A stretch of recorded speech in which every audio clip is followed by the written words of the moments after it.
இல்லை, இவன் அவன் இல்லை.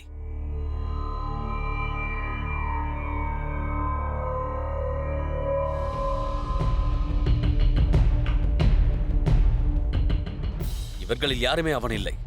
ஆனால் எப்படியாவது அவனை தேடி கண்டுபிடிக்க வேண்டும். அவன் எங்கிருந்தாலும் சரி, அவனை தேடி கொண்டு வாருங்கள். நீங்க பார், நீ அவனை பார்த்தாய் அல்லவா?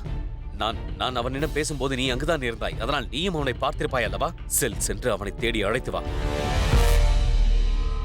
நான் கூறியது உனக்கு கேட்கவில்லையா? சென்று அவனை தேடு. இடியூருக்கு மன்னிக்க வேண்டும் ஹுசூர். நான் எந்த சிறுவனை போய் தேடுவது?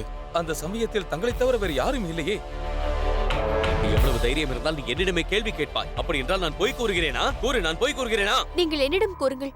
அந்த சிறுவன் பார்ப்பதற்கு எப்படி இருந்தான்? சிறுவர்கள் பார்ப்பதற்கு எப்படி இருப்பார்கள்? இது என்ன கேள்வி ஜோதாபே? ஆனால் அவ்வளவு சூறாவளி வீசும் போதும் கூட அவன் பயப்படாமல் நின்று கொண்டிருந்தான். அது மட்டுமல்ல, அவன் என்னை பார்த்து சிரித்தான்.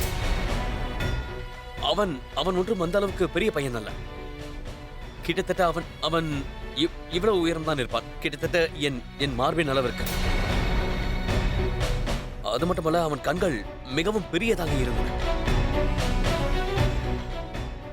புயல் காற்று வீசியதால் எனக்கு வேற எதுவும் புரியவில்லை ஜோதா பேகம். அதன் பிறகு அவன் திடீரென்று மாயமாக மறைந்து விட்டான்.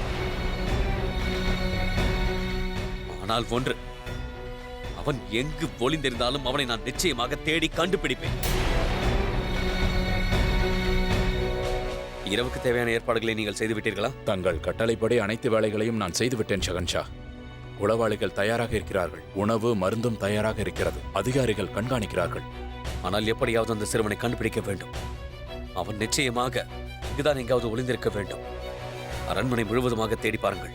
அவனை எப்படியாவது கண்டுபிடிக்க வேண்டும். நான் அவனிடம் பேச வேண்டும்.